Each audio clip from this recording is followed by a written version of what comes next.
between the verdant hills and shimmering rivers of Africa, lived Fontebong, a wealthy bachelor admired for his riches and kind heart. At 35, Fontebong remained unmarried, much to the dismay of his mother. A wise and caring woman, she longed for a grandchild and saw the perfect match for her son in Diane, the daughter of her close friend. Fontebong's mother had high hopes that Diane could bring joy and grandchildren into their home. Every day, Fontebong's mother would gently nudge him towards marriage. She would talk about the joys of fatherhood and the legacy that children bring. Despite her persistent persuasion, Fontebong refused to marry. He loved his mother dearly but couldn't bear to share the secret pain that haunted him. The villagers often wondered why Fontebong, with all his wealth and good looks, had not yet found a bride. Little did they know of the sorrow hidden behind his stoic demeanor. Fontebong's refusal to marry was rooted in a painful memory from his youth, a memory that only he and his mother knew, a memory that cast a shadow over his otherwise bright life. Fontebong's refusal to marry stemmed from a tragic incident when he was 16. An accident had left him severely injured and transported to the hospital. There, the doctor delivered a heart-wrenching diagnosis: Fontebong's manhood would never function properly again. This news devastated him and his mother. Fontebong's mother cried for days, mourning the loss of the future grandchildren she had dreamt of. The family name and lineage seemed doomed to end with her son. She couldn't accept this fate and clung to the hope that something could be done. In her darkest moment, the doctor suggested an unconventional solution: extracting and preserving Fontebong's sperm for the future. Though the idea seemed far-fetched, it was their only glimmer of hope. The procedure was done, and the sperm was stored, a small beacon of light in their sea of despair. Years passed, but the pain and shame from that day never left Fontebong. He buried himself in work, amassing wealth, but his heart remained closed off to the idea of love and family. Years rolled by, and Fontebong's mother grew increasingly desperate for a grandchild. She saw Diane as the perfect match for her son. Diane was not only beautiful but also kind and willing to marry Fontebong. Fontebong's mother saw in her the hope of a future generation, the continuity of their lineage. Diane, aware of Fontebong's mother's desire, was eager to fulfill it. She admired Fontebong and was willing to marry him, even without knowing the full extent of his reluctance. Diane believed that with time, Fontebong would come to love her and accept the idea of starting a family. Fontebong's mother finally persuaded him to consider Diane. She reminded him of the stored sperm and the possibility of having a child through medical intervention. Reluctantly, Fontebong agreed to discuss the matter with Diane. He still carried the burden of his past but couldn't ignore his mother's wishes. A plan was set in motion. Diane would undergo a procedure to have Fontebong's sperm implanted in her. It seemed like a reasonable solution, a way to fulfill his mother's dream without confronting his deepest fears. Little did they know, fate had other plans in store for them. The day of the procedure arrived, and Diane was filled with anticipation. She hoped this would be the start of a new chapter in her life with Fontebong. However, a series of chaotic events at the hospital led to an unexpected twist. In a mix-up, the sperm was mistakenly implanted into another woman named Atemk. Atemk was a beautiful young woman with a resilient spirit. She had faced hardship from an early age, having lost her mother and living with her father and stepsister, Atemfak. Atemfak was jealous and cruel, constantly bullying and abusing Atemk. Despite the abuse, Atemk remained strong and focused on her dreams. Fed up with the oppression at home, Atemk fled and found solace in her own small apartment. She worked diligently, hoping for a brighter future. One night, suffering from severe stomach pains, Atemk visited the hospital, unaware that her life was about to change forever. The procedure mix-up would soon alter the course of her destiny. Weeks after the procedure, Atemk fainted from exhaustion and returned to the hospital for a checkup. The doctor congratulated her on her pregnancy, leaving her in shock. Atem knew she was still a virgin and couldn't understand how this was possible. Confusion and disbelief overwhelmed her as she tried to comprehend the situation. The nurse, realizing the mistake, apologized profusely. She explained the mix-up and how Foteborn's sperm had been mistakenly implanted in her. Atem's world crumbled around her as she struggled to accept the reality of her condition. She had been thrust into a situation she never asked for, carrying a child conceived through an error. Atem's initial reaction was to consider aborting the pregnancy. She felt alone and unwanted, burdened with the prospect of raising a child without a father.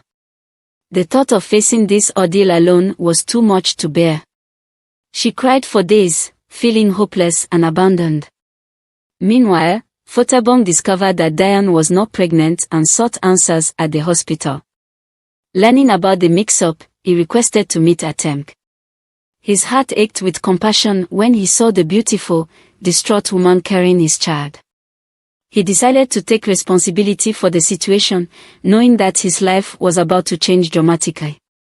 Foteborn invited Atem to his home, recognizing that she carried his child. Atem was initially hesitant but had little choice. She was carrying a baby and needed support. When she arrived at Foteborn's mansion, she was astounded by its grandeur. The stunning estate was filled with servants and guards ready to attend to her every need. Foteborn's mother welcomed Atem with open arms, grateful for the miracle growing inside her. Despite the unusual circumstances, she saw Atem as a blessing. Foteborn, too, felt a strange sense of hope and responsibility.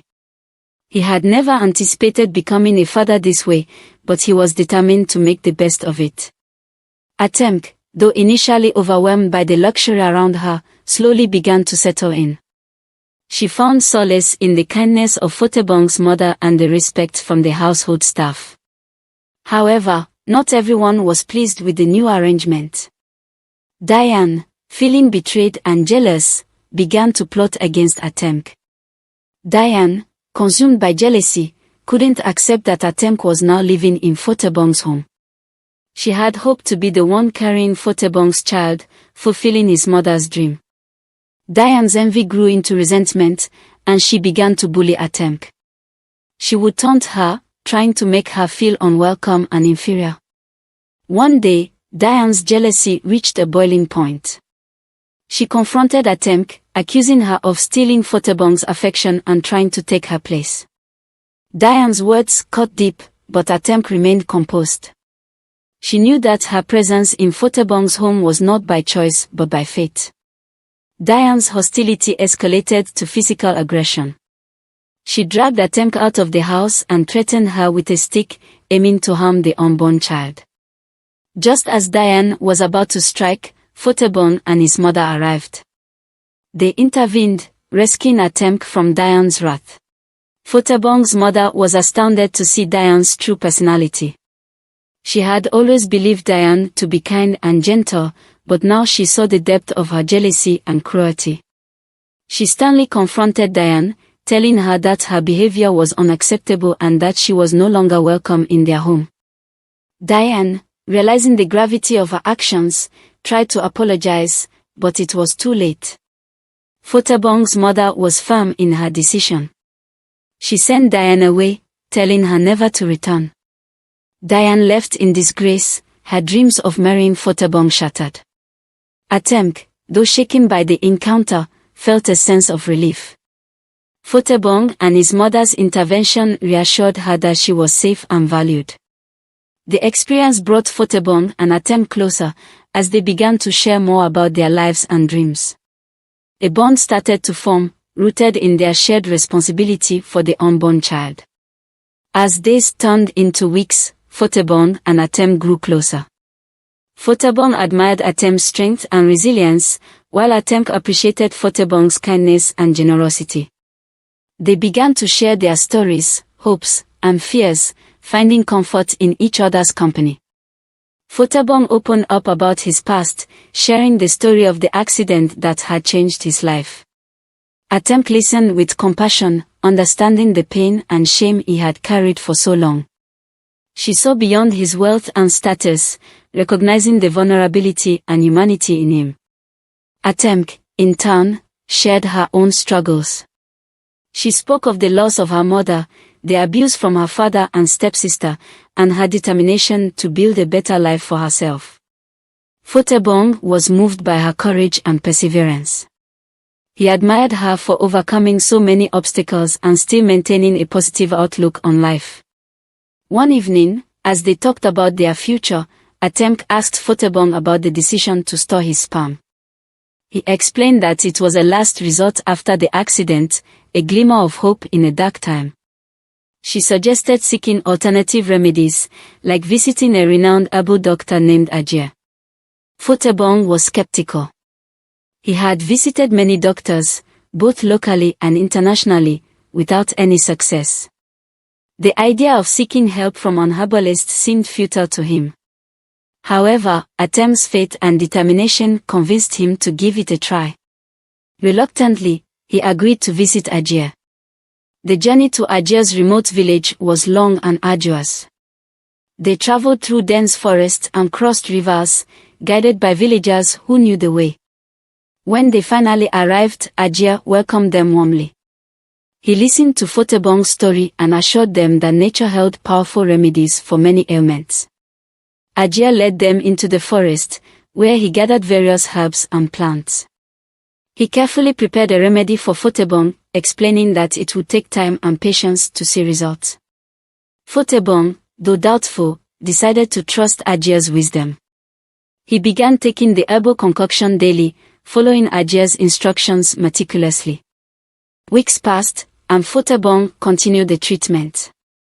He didn't notice any immediate changes, but Atemk remained hopeful.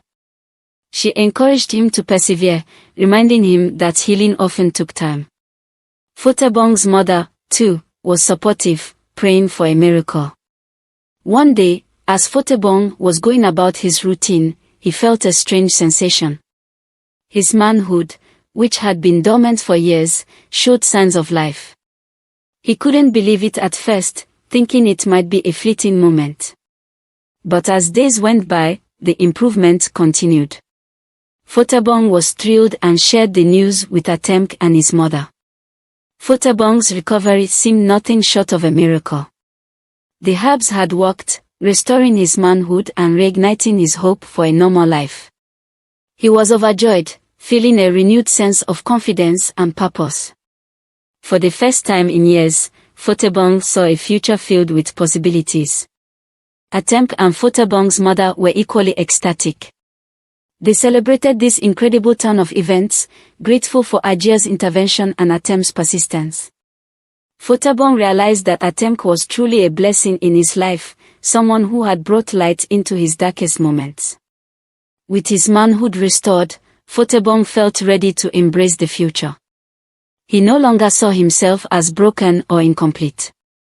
Instead, he felt whole and capable of love. He decided to take the next step, to build a life with Atemk and create the family they both longed for.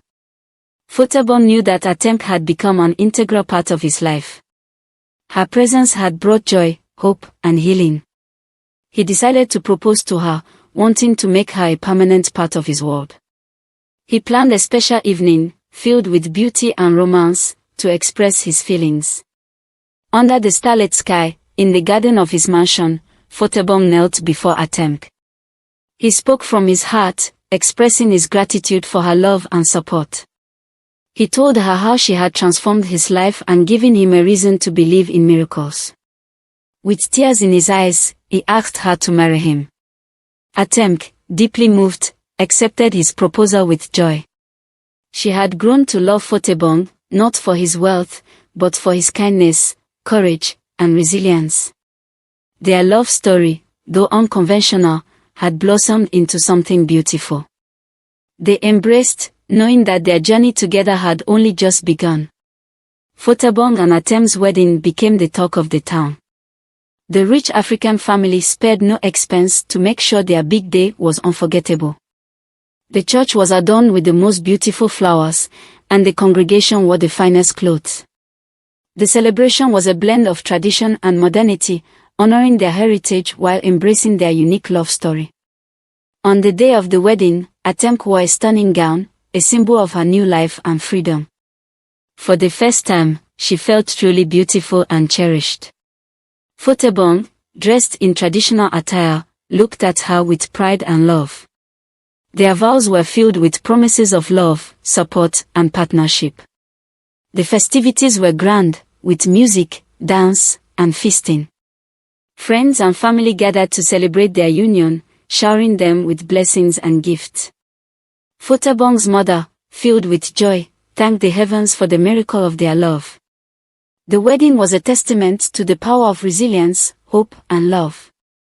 Life was good for Fotebong, Atem, and Fotebong's mother. They settled into a comfortable routine, filled with love, laughter, and the occasional challenge. Fotebong's wealth ensured a life of luxury, but it was their love that brought true happiness. They supported each other through thick and thin, building a strong and loving family. Atem's pregnancy progressed smoothly, and she felt cherished and supported. Fotebong and his mother doted on her, ensuring she had everything she needed. When the baby was born, it brought immense joy to their household. The child, a symbol of their love and resilience, was welcomed with open arms. Fotebong and Atem's story became an inspiration to many. They showed that even in the darkest times, hope and love could light the way. Their journey from pain to joy, from despair to hope, was a testament to the enduring human spirit. They had found light at the end of their tunnel, proving that no matter how challenging life may be, there's always a reason to hold on and believe in a